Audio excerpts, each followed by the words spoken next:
Hello netizens, you're watching VNetEase IT. Welcome to the Windows 11 operating system administration deep dive series. இந்த எபிசோடில் நம்ம என்ன பார்க்க போகிறோம்னா விண்டோஸ் 11 ஆப்ரேட்டிங் சிஸ்டமில் நியூவாக ஒரு லாஜிக்கல் டிரைவை எப்படி கிரியேட் பண்ணுறதுன்னு சொல்லிட்டு ஸ்டெப் பை ஸ்டெப்பாக டீட்டெயிலாக பார்க்கலாம். ஃபஸ்ட்டு உங்கள் கம்ப்யூட்டரில் விண்டோஸ் கீயை ப்ரெஸ் பண்ணுங்கள். ப்ரெஸ் பண்ணிங்கன்னா உங்களுக்கு சர்ச் வந்து பார்த்தீங்கன்னா டாப்பில் டிஸ்பிளே பண்ணும். இந்த இடத்துல கம்ப்யூட்டர் மேனேஜ்மெண்ட் டைப் பண்ணுங்கள். இதில் உங்களுக்கு பெஸ்ட் மேட்ச்சில் கம்ப்யூட்டர் மேனேஜ்மெண்ட் டிஸ்பிளே பண்ணும். இன்கேஸ் நீங்கள் லாகின் பண்ணியிருக்கிற அக்கௌண்ட்டுக்கு அட்மினிஸ்ட்ரேஷன் ப்ரிவிலேஜ் இல்லைன்னா நீங்கள் ரன்னர்ஸ் அட்மினிஸ்ட்ரேட்டர் கொடுத்து ஓப்பன் பண்ணுங்கள். ஓப்பன் பண்ணுறப்போ administrator account user name and password கொடுத்து ஓப்பன் பண்ணுற மாதிரி இருக்கும். பட் என்னோடய கரண்ட் அக்கௌண்ட்டுக்கு அட்மின் ஆக்சஸ் இருக்குது. ஸோ நான் ஜஸ்ட்டு கம்ப்யூட்டர் மேனேஜ்மெண்ட்டை கிளிக் பண்ணி ஓப்பன் பண்ணுறேன். ஓப்பன் பண்ணதும் நமக்கு லெஃப்ட் ஹேண்ட் சைடில் ஸ்டோரேஜுக்கு கீழே டிஸ்க் மேனேஜ்மெண்ட் இருக்குது. ஸோ இந்த டிஸ்க் மேனேஜ்மெண்ட்டை நீங்கள் ஜஸ்ட்டு கிளிக் பண்ணிங்கன்னா உங்களுக்கு டிஸ்க் மேனேஜ்மெண்ட் ஓப்பன் ஆயிருச்சு. ஸோ இது இன்னொரு ஆப்ஷன் மூலியமாகவும் நம்ம ஓப்பன் பண்ணலாம். எப்படின்னா உங்கள் கீபோர்டில் விண்டோஸ் ப்ளஸ் ஆர் கீயை ப்ரெஸ் பண்ணுங்கள். ப்ரெஸ் பண்ணிவிட்டு டிஐஎஸ்கே டிஸ்க் mgmt.msc கொடுத்துட்டு ஓகே கொடுங்க. ஓகே கொடுத்ததும் உங்களுக்கு டிஸ்க் மேனேஜ்மெண்ட்டு ஓப்பன் ஆயிருச்சு. ஸோ ரெண்டுமே வந்து பார்த்தீங்கன்னா உங்களுக்கு சிம்லர் தான். உங்களுக்கு எந்த ஆப்ஷன் வந்து பார்த்தீங்கன்னா கன்வீனியண்ட்டாக இருக்கோ நீங்கள் அந்த ஆப்ஷன் ஓப்பன் பண்ணிக்கலாம். நான் இந்த டிஸ்க் மேனேஜ்மெண்ட் ரன்னில் ஓப்பன் பண்ண ஆப்ஷனை யூஸ் பண்ணி மாடிஃபை பண்ண போகிறேன். ஸோ இதுதான் உங்களுக்கு வந்து overall view of the disk management. Disk 0 தான் நம்மளுடைய ஃபிசிக்கல் டிஸ்க்கு. என்னோட ஹார்ட்வேர் வந்து பார்த்தீங்கன்னா 250 GB. But some FAT table இதனால் வந்து பார்த்தீங்கன்னா 238.46 GB வந்து பார்த்தீங்கன்னா அவைலபிளாக இருக்குது. ஸோ ஓஎஸ் இன்ஸ்டால் பண்ணுறப்போ எனக்கு 3 லாஜிக்கல் ட்ரைவாக ஆட்டோமேட்டிக்காக வந்து பார்த்தீங்கன்னா சிஸ்டம் வந்து பிரிச்சுக்கிச்சு. ஃபஸ்ட்டு வந்து 200 MB ட்ரைவ் ஒன்று க்ரியேட் ஆகிருக்கு. இது ஆட்டோமேட்டிக்காக க்ரியேட் ஆனது.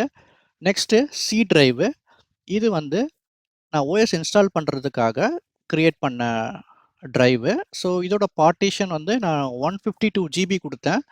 நெக்ஸ்ட்டு ட்ரைவ் வந்து பார்த்தீங்கன்னா 780 MB ரெக்கவரி பார்ட்டிஷன் ஒன்று, அதுவும் ஆட்டோமேட்டிக்காக க்ரியேட் ஆகிருக்கு.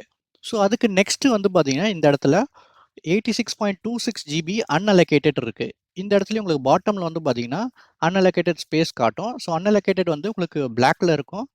அலோகேட்டட்லாம் வந்து பார்த்தீங்கன்னா உங்களுக்கு ப்ளூவில் டிஸ்பிளே பண்ணுது. ஓகே, இப்போ நம்ம இன்னொரு டிஸ்க் கிரியேட் பண்ணுறதுக்கு ஜஸ்ட்டு இந்த அன்அலோகேட்டட் மேலே வச்சுட்டு ரைட் கிளிக் பண்ணுங்கள். ரைட் கிளிக் பண்ணிங்கன்னா உங்களுக்கு நியூ சிம்பிள் வால்யூம் இருக்கும். ஸோ அதை கிளிக் பண்ணுங்கள். கிளிக் பண்ணிவிட்டு நியூ சிம்பிள் வால்யூம் விசைடை ஜஸ்ட்டு நீங்கள் நெக்ஸ்ட்டு கொடுங்க.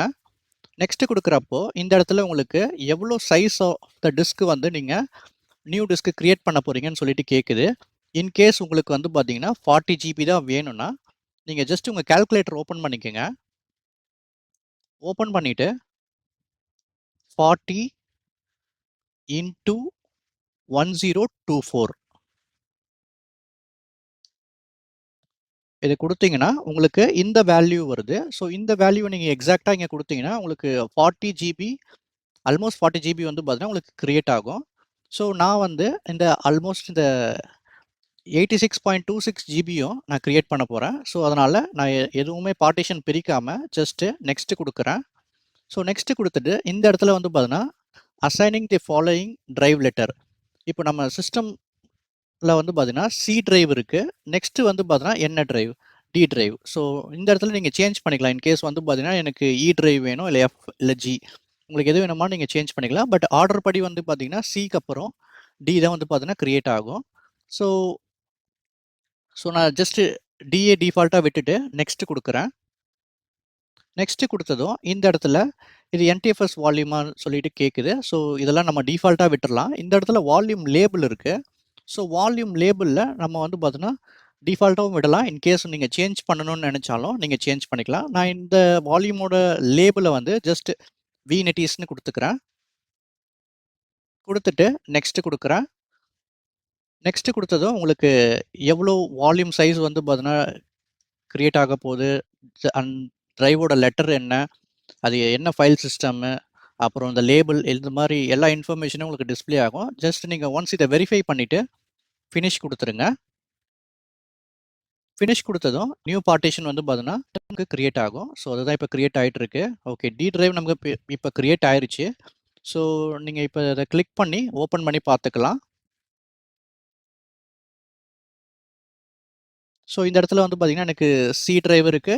இந்த இடத்துல நியூவா வந்து பார்த்தீங்கன்னா, டி டிரைவும் நமக்கு கிரியேட் ஆயிருக்கு. இந்த வீடியோ உங்களுக்கு யூஸ்ஃபுல்லா இருந்திருக்கும்னு நெனைக்கிறேன். இன்கேஸ் உங்களுக்கு யூஸ்ஃபுல்லா இருந்துச்சுன்னா, ஜஸ்ட் அந்த லைக் பட்டன தட்டி விடுங்க. இந்த வீடியோ பத்தின கருத்துக்கள கீழ கமெண்ட் பாக்ஸ்ல சொல்லுங்க. இந்த மாதிரியான வீடியோஸ நீங்க தொடர்ந்து பார்க்க விநெட்டிஸ் ஐடி சேனல சப்ஸ்கிரைப் பண்ணிக்கங்க. பெல் ஐகான கிளிக் பண்ணி நோட்டிஃபிகேஷன் ஆல் எனேபிள் பண்ணி வச்சுட்டீங்கன்னா, நான் அப்லோட் பண்ணக்கூடிய வீடியோஸ் உங்களுக்கு மிஸ் ஆகாம வரும். அடுத்த ஒரு இன்ட்ரஸ்டிங்கான வீடியோல பார்க்கலாம். பாய்.